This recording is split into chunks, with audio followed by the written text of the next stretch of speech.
Bonjour, j'avais prévu de faire cette vidéo il y a un mois parce que ça tombait sur une date anniversaire et en fait le temps a passé, je n'y ai pas pensé et je la fais maintenant.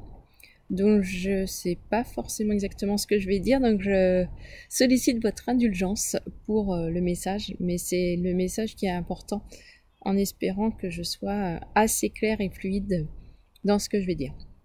En fait, cette vidéo, je comptais la faire le 26 juillet parce qu'il y a 7 ans maintenant, le 26 juillet 2016, on me diagnostiquait une maladie auto-immune, une sclérose en plaques. Et pendant quelques années, j'ai chaque année pensé à cette journée anniversaire. Et c'est vrai qu'il y a maintenant plusieurs années où je n'y pense plus et où je ne la vois plus forcément passer. Pourquoi j'ai décidé de refaire un point cette année? Parce que je me dis que finalement, ça peut peut-être servir à d'autres personnes qui passent par cet événement, par cette période, ou qui connaissent des personnes qui vivent cette perturbation dans leur courbe de vie, et qu'il était peut-être intéressant justement de le partager pour avoir des retours d'expérience, des repères, et des personnes avec qui en parler. Quand j'ai eu le diagnostic en 2016,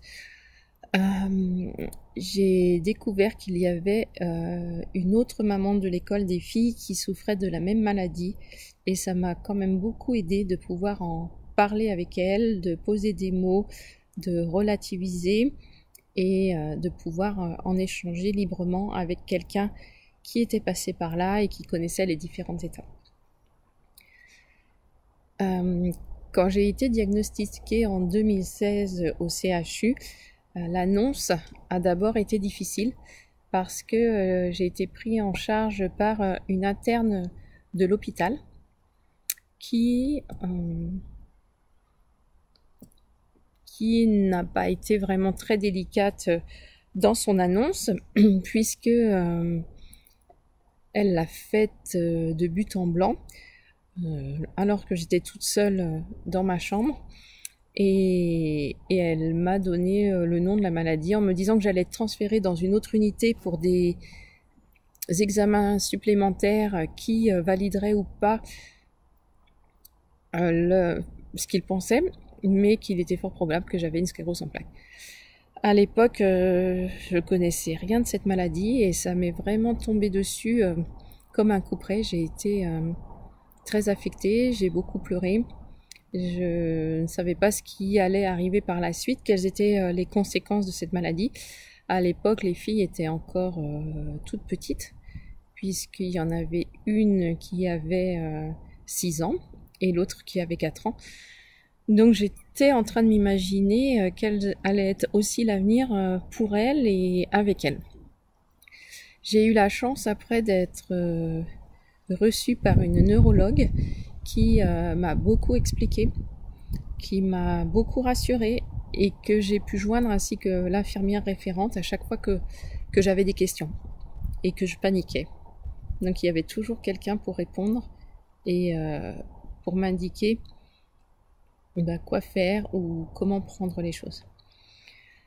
Du coup, pendant la première année, je suis entrée dans un protocole à l'hôpital. Ça me rassurait beaucoup parce que j'allais être suivie et j'ai été suivie toutes les semaines à l'hôpital avec des examens, des prises de sang, avec les infirmières et des contacts réguliers avec le neurologue. Donc ça me rassurait parce que je me disais si jamais il y a quelque chose qui se passe, qui se dégrade, ça sera pris tout de suite en compte et je serai bien entourée.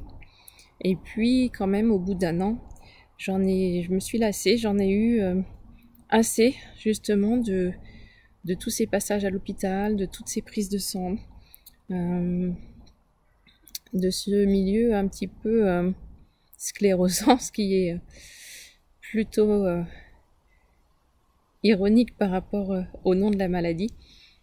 Et j'ai commencé à émettre l'intention de sortir du protocole Et là, c'est l'accueil par la technicienne au centre a vite changé et c'est devenu moins amical, plus froid. Et au bout de quelques semaines, c'est le centre de recherche qui m'a de lui-même sorti du protocole parce que les résultats n'étaient pas ceux attendus par l'essai médical. Du coup, moi, j'ai pris la décision de prendre du recul par rapport à ça et d'arrêter pour un moment les suivis à l'hôpital ou en neurologie de ville. Mais ça, c'est une décision qui m'est propre. C'est juste le chemin que moi j'ai choisi. C'est pas forcément celui que je conseille à tout le monde, mais c'est le choix que j'ai fait. Donc c'est vrai que pendant une année, il y a eu quand même des phases, beaucoup de phases d'acceptation, de peur, de se demander pourquoi ça m'arrive, qu'est-ce qui va se passer, qu'est-ce que je vais devenir, sachant que sur cette maladie, il n'y a pas de chemin tout tracé. Chaque personne voit évoluer d'une façon différente, donc on ne pouvait pas m'expliquer et me dire ce qui allait se passer par la suite.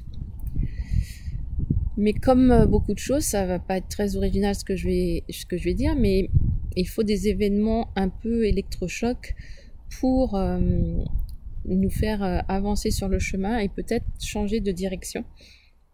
Donc maintenant, qu'est-ce que ça a déclenché pour moi, le diagnostic de cette maladie?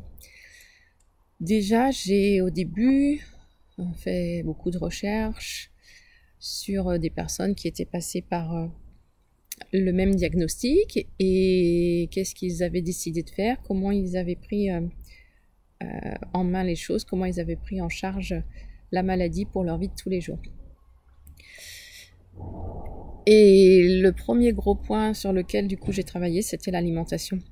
Parce que même si j'étais dans une famille où mes parents faisaient beaucoup la cuisine, utilisaient des produits frais, l'alimentation était quand même beaucoup basée sur de l'alimentation carnée et sur de l'alimentation avec du lait, avec des céréales, avec du gluten.